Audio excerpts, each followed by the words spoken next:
Throughout this past semester, I have not only learned but retained so much information put forth to me by Mrs. Gates.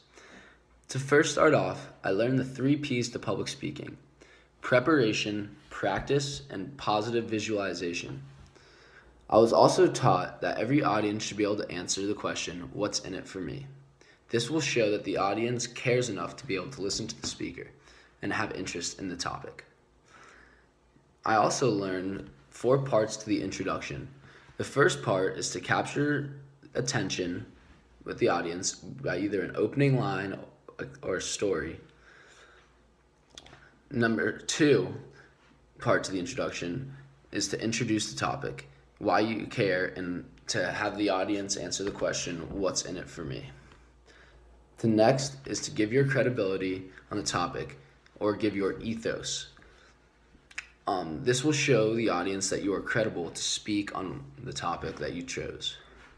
Finally, you will preview what is to come in your speech, highlighting the 3 main points and then reviewing the thesis. I also learned the 4 parts to a conclusion. The first part is to signal the end. Next is to review the main points. Next is give your final appeal. And the last, number 4, is to give an artistic last line that will make the audience remember your speech. However, out of all the knowledge I retained, I definitely feel that I learned most about visual aids. I learned that they are not speaking notes, they are not meant to distract, but gain attention to the speaker. They can help recall, explain, and clarify information, increase persuasiveness, enhance credibility, and reduce nervousness. I also learned about all the different types of visual aids. There are PowerPoints, object models, handouts. However, there are many visual aids that are outdated and should not be used in contemporary society, such as chalkboards, whiteboards, poster boards, and flip charts. There also is a proper font style for all visual aids.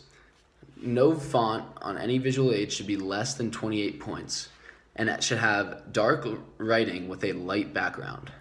This will bring out and pop out the words into the audience's mind. The composition of each visual aid must also apply to the rule of thirds.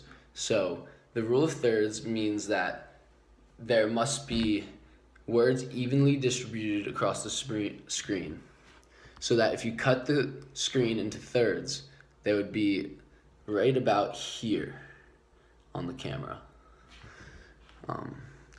Overall, this class has made me a much better public speaker, and I believe this is mostly due to practicing speaking in front of people in the proper manner and using the proper techniques that you taught us. And thank you so much. Have a great year.